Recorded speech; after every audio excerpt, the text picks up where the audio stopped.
Welcome to the Green Living Now podcast. I'm your host, Amy Tedisco, your trusted guide to true health freedom.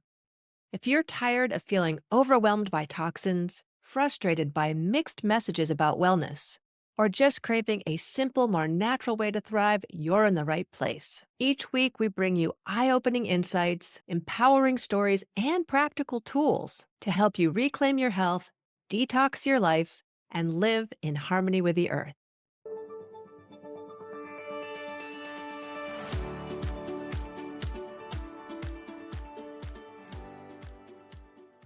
Welcome to the Green Living Now podcast. I'm going to do something a little different today. Instead of interviewing somebody else, you're going to get just me. And I'm going to be talking about one of my favorite parts of green living, which is food and growing my own food, and why that's so important now, especially. If you've been following me at all on social media or my podcast or a website, whatever, maybe you've heard me talk about growing up in New York City. And so the lovely apartment that I lived in didn't have a whole lot of sun to it. There was one window with sun. And so that's where I planted a few things until I escaped the city and lived in Massachusetts and then started growing on patios, in pots. I grew on decks. I finally got a piece of land to grow a garden and I went nuts. It was just such an awesome experience. And I've been living for the last 16 years on an organic farm in Vermont. I've been in Vermont actually for 24 years. And I have learned so much more about gardening. Not only do I have this amazing amount of fruits and vegetables down at the farm that mostly Dave, my husband, grows, I have a few gardens up here by the house. No matter how many years of gardening experience one has, there are so many challenges. And I know that Dave, my husband, would tell you the exact same thing. He's been gardening now for 35 years, as well as making maple syrup. And every year is a new challenge. And we're constantly coming up with innovative ways to deal with things, which I will tell you some about. Why is this such an important topic?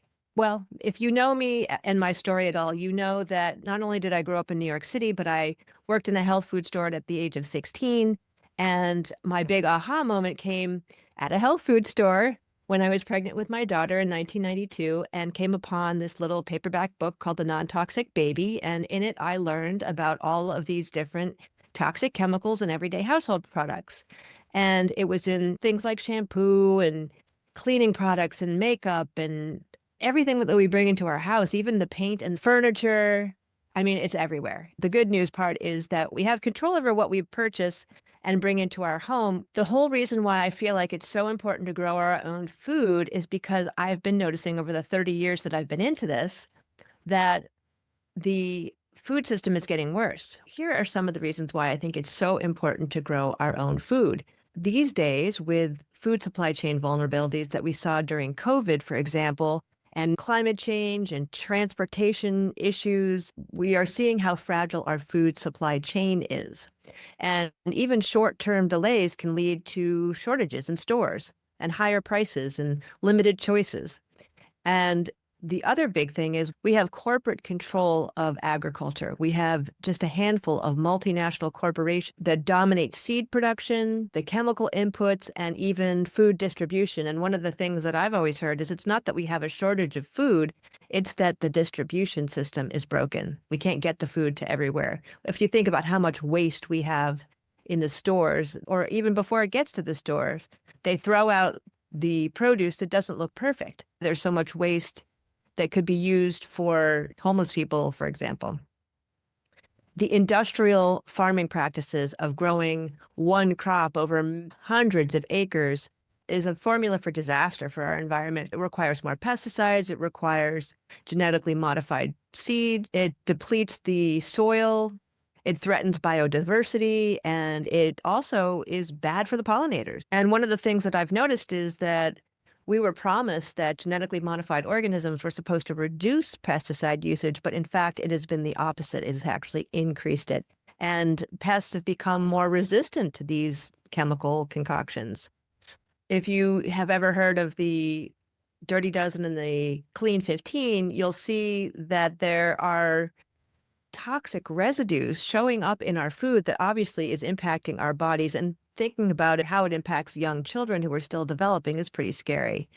Labeling of foods is so misleading, as I've gotten into in my Clean Eating Secrets workshop and elsewhere. There's a lot of harmful additives that aren't even disclosed on the food labels. The soils are depleted of nutrients. So even though you might be growing some really healthy stuff in decent soil, it doesn't have all the vitamins and minerals and nutrients that it used to have, like in my grandmother's day. We continue to see grocery costs climb. Even the junk food has gotten more expensive. So growing our own food is actually economic relief, and it gives us a sense of autonomy that we can actually take care of ourselves and aren't so dependent upon the systems. And then, of course, there's the hidden costs of cheap food, like cheap prices that we used to have for all the processed food came at a big price because so much of that stuff is subsidized by the government and organic farms aren't getting subsidies. The chronic disease rates in this country are astounding. If you think about 4 in 10 adults in the United States have at least one chronic disease. 42% have 2 or more chronic diseases, and shockingly, 12% have 5 or more. 5 of the top 10 leading causes of death in the United States are actually linked to preventable chronic disease. One of the best ways you can prevent it is by what you're eating. And I'm always talking about this. I spend a lot more money on good food because for me, it's an investment in my health. I don't take any pharmaceuticals. I'm 61 years old. I'm really healthy. I don't get sick.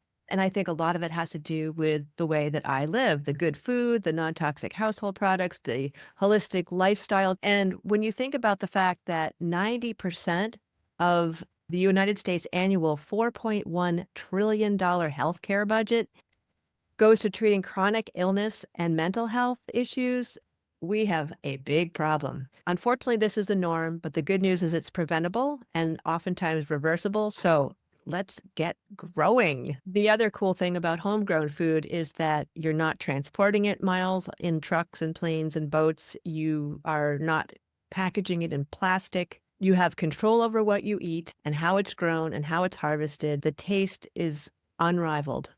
It's actually been shown to be a stress relief. There's a study that found that actually ingesting some of the healthy soil of an organic garden with all those microorganisms actually triggers a serotonin response in the brain. That's that happy hormone. And you get reconnected with the rhythms of nature. I grew up in New York City, but I live on this farm in Vermont, and I've been here for 24 years in Vermont.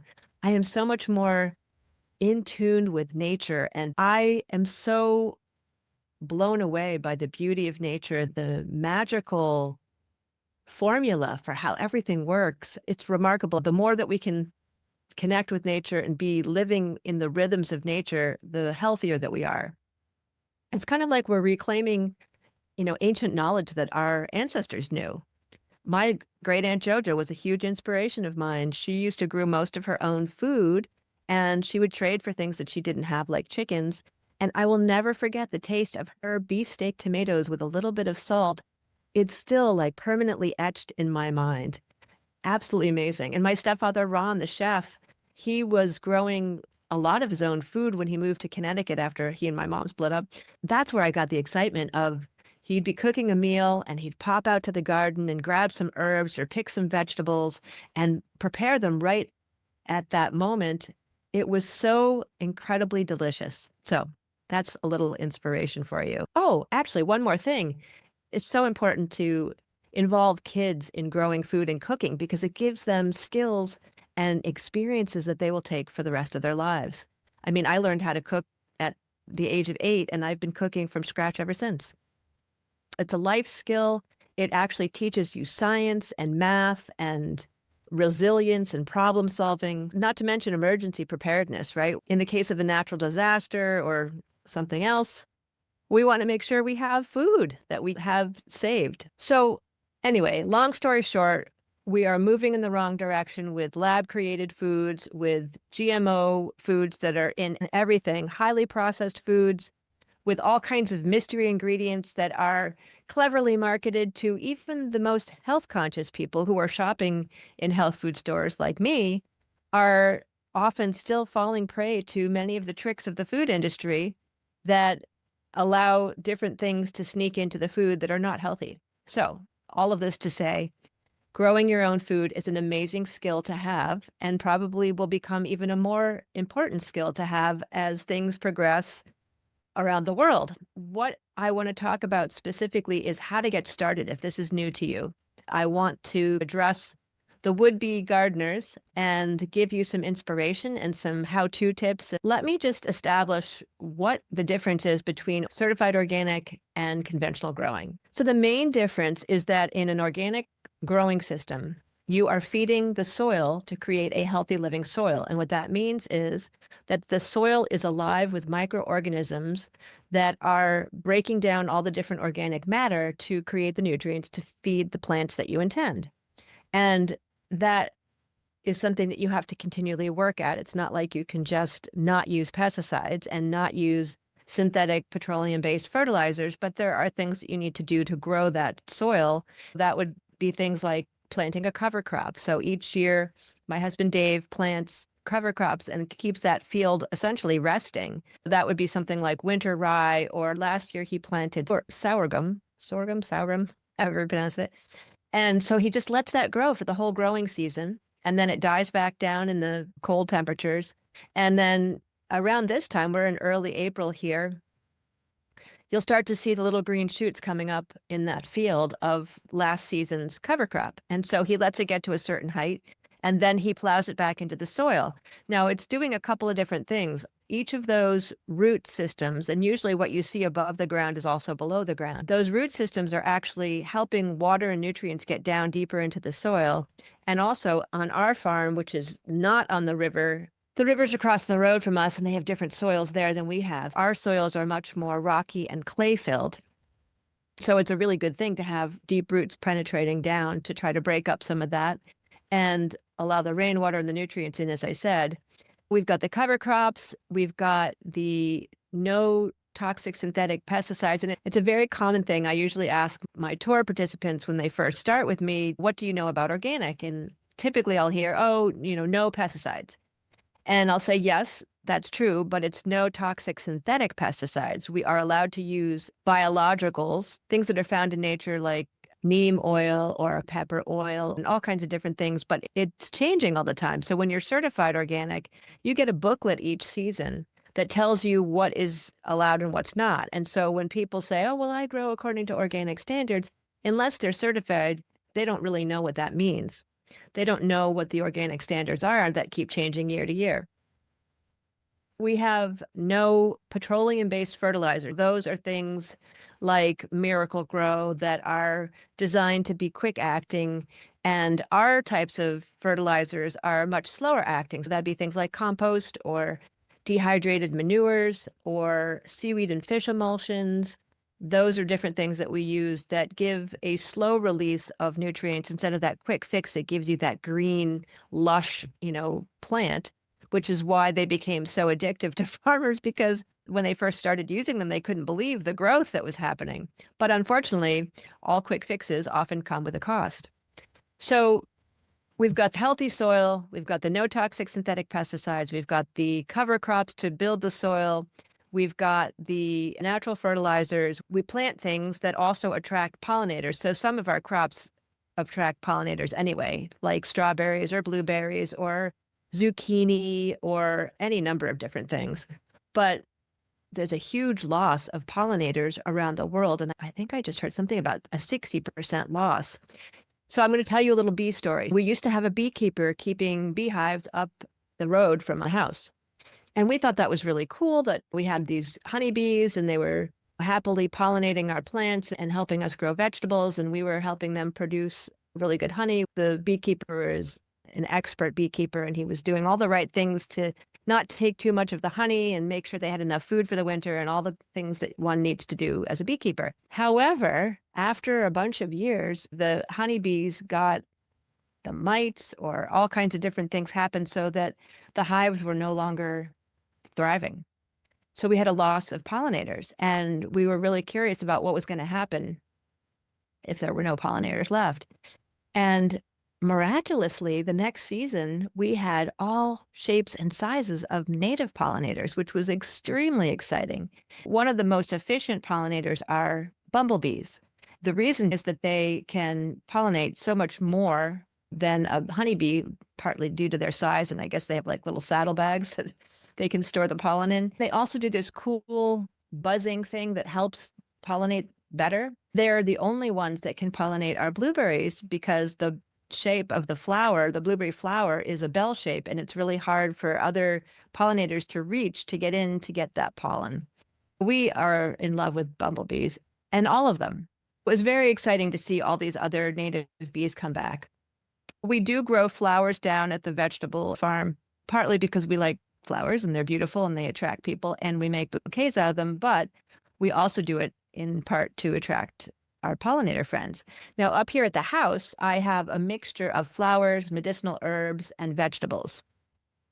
And I do that partly because I like planting different things together, and I love to watch the hummingbirds. The things that I notice that attracts the bees and the hummingbirds the most are things like my echinacea plants or my comfrey flowers and sage flowers and any kind of squashes, pumpkins, tomatoes.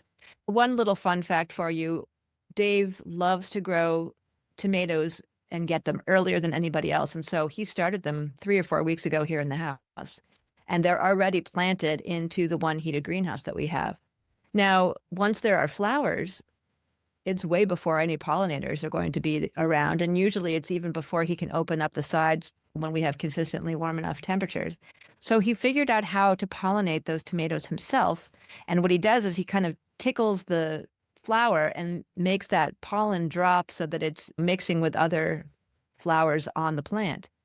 And that's worked beautifully for him. Once it's warm enough, he'll open up the sides of the greenhouse and let the real pollinators come in. While I'm on a pollinator story, I'm going to tell you one other story that was really powerful. We have a struggle with getting pollinators here when we need them. 3 or 4 years ago, and we do this dance every spring with the strawberries. When we get these bursts of warm weather, we'll make the strawberry blossoms come out sooner. But then there's this tricky situation where you have to protect them from freezing temperatures at night. It's this dance that we do with row covers. We have these thin white covers that we can put on top of the plants to protect them at night, but there's only a certain amount of protection that you can get. I think one layer is maybe 2 degrees, and I think after 3 layers, it doesn't really matter. Then you got to take them off during the day because we want to make sure that the plants are getting water and sunshine. So anyway, 3 or 4 years ago, we had a tremendous amount of strawberry blossoms already out because it was a pretty warm spring. And it wasn't time for the pollinators yet. They hadn't reached us. Dave was really concerned about the fact that these blossoms, if they didn't get pollinated, were not going to turn into strawberries. All of the work that goes in the season before of weeding and protection and all the different things that you have to do to make sure that those strawberry plants are healthy and strong would have been for naught. So he got this clever idea to go to the hardware store and buy some feather dusters. And we went up and down the roads. You have to go every day, taking the feather duster from one plant to the next to mix the pollen from all the different blossoms. And that rendered the most incredible strawberries. They were more flavorful, they were bigger, and they seemed to produce longer. So that was pretty cool. It hasn't always worked as well as that first time, but it's a nice little workaround. I want to get back to the basics. First question is, where can you grow? If you have a sunny windowsill, that's great. If you don't have any sunny windowsill, you can do hydroponic. If you have a patio or a deck and you get enough sun, and enough sun means like 6 to 8 hours a day.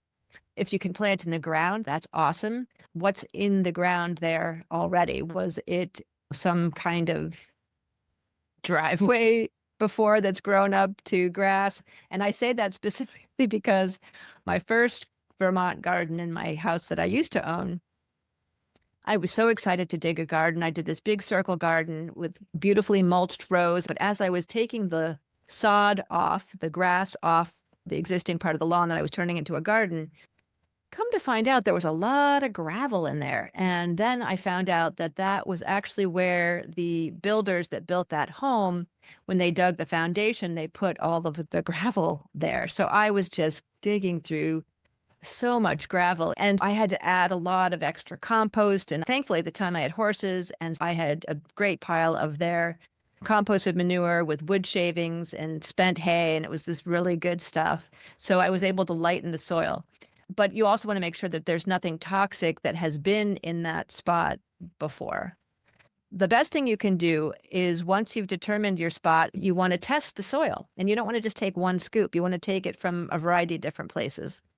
And you can send that usually to a local extension service, and there's online places where you can get your soil analyzed. You want to find out what you need to add. I think my first garden, I added things like green sand and compost and oh gosh, what else did I put in there? Some kind of calcium, maybe lime, all kinds of different things. So getting a soil test is a great way to figure out what you're dealing with. So then you know what to add and get your soil to the right pH for the majority of the vegetables or fruits that you're going to grow. Okay, so you've got your plot.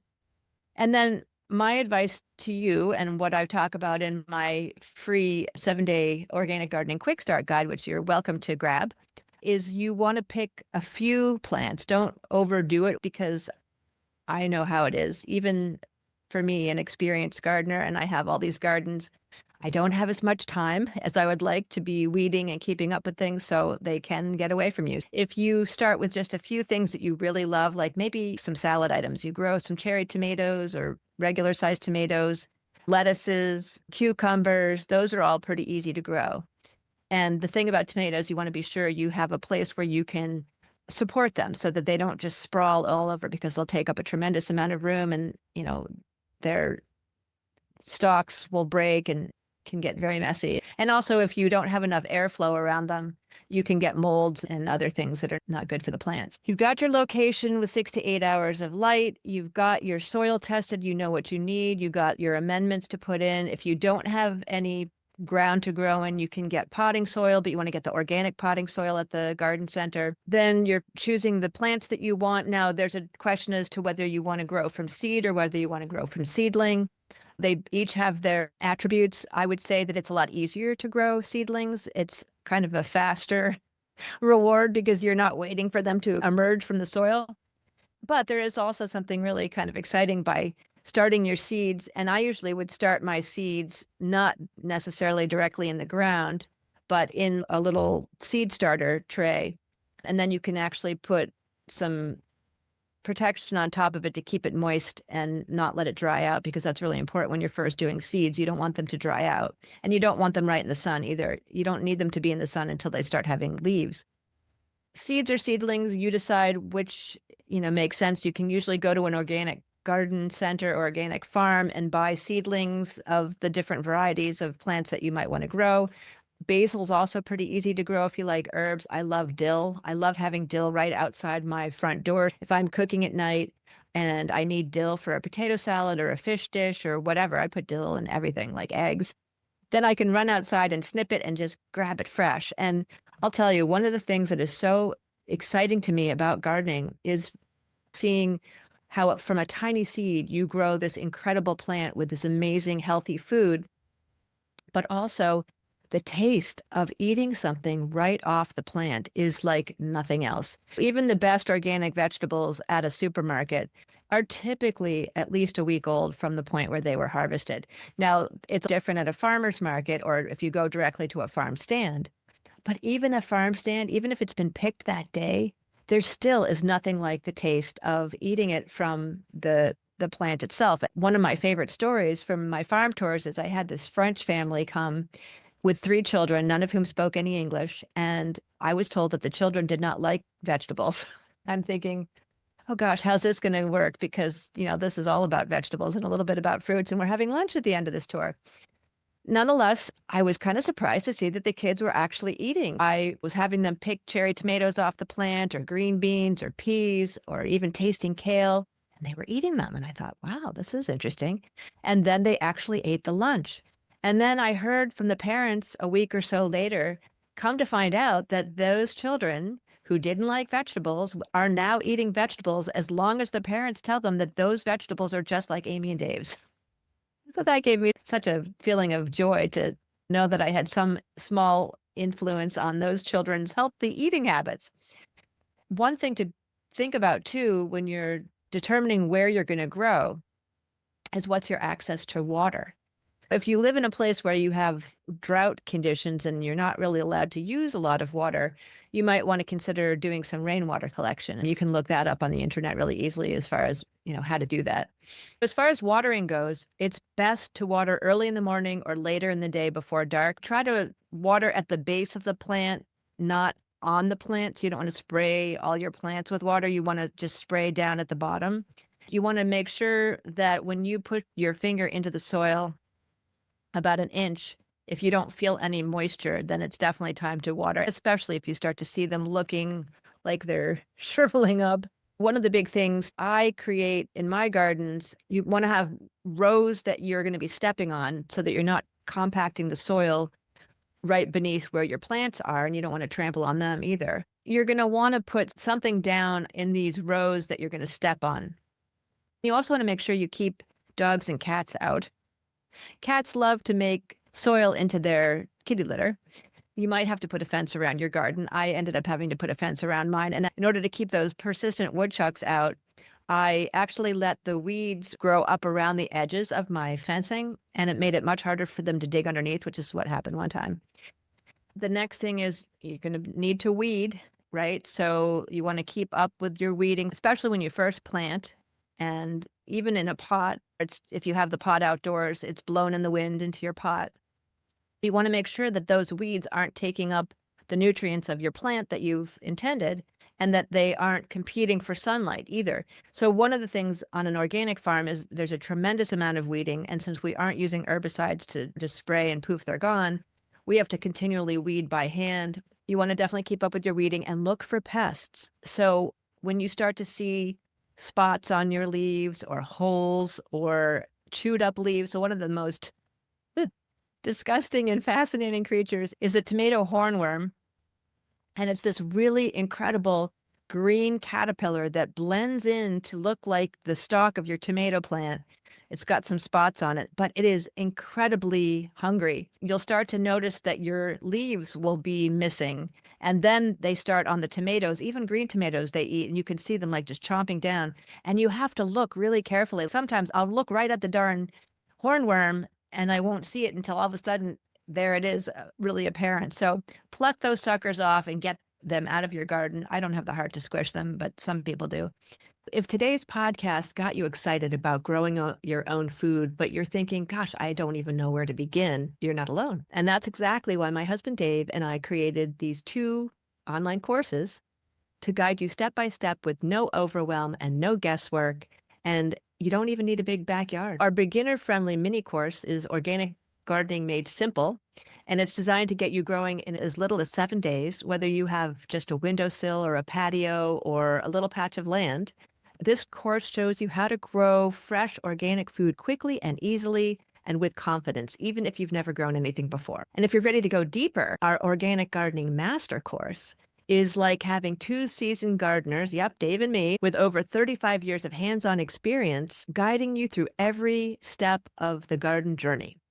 So from building soil health to companion planting and even growing hydroponics, seed saving, and more, we've packed these courses with everything that we learned and wish we had known when we were just starting out. People always tell us that they learned so much from visiting our farm, but now you don't have to come all the way to Vermont, so you don't have to travel to get the same experience. We bring it to you all online so you can grow organic food almost anywhere. And you'll find both the courses and my free 7-day organic gardening quick start guide on the website, greenlivingnow.com, and I will put that information in the show notes below. It is such a form of empowerment to be able to grow your own food and have that feeling that even if there's supply chain disruptions or God knows what coming in the future, if you can grow your own food and especially cooking with it, it is like nothing that you can get at the store. Then there's all kinds of preservation techniques that you can use. People have been canning for generations and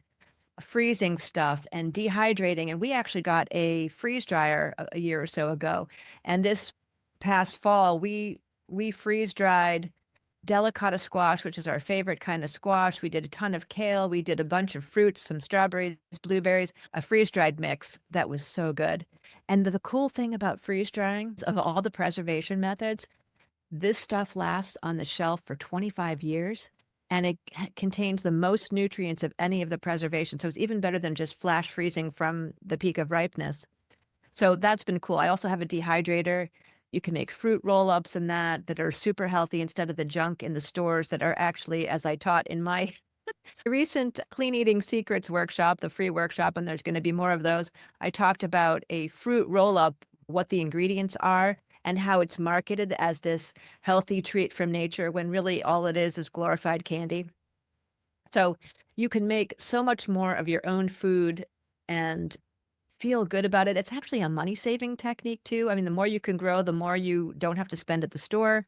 I definitely save on my food budget when we are growing stuff ourselves. I spend quite a bit of money on really good food, especially salad stuff and vegetables. I hope that this has inspired you now that it's springtime to maybe start something, start small, build on your successes.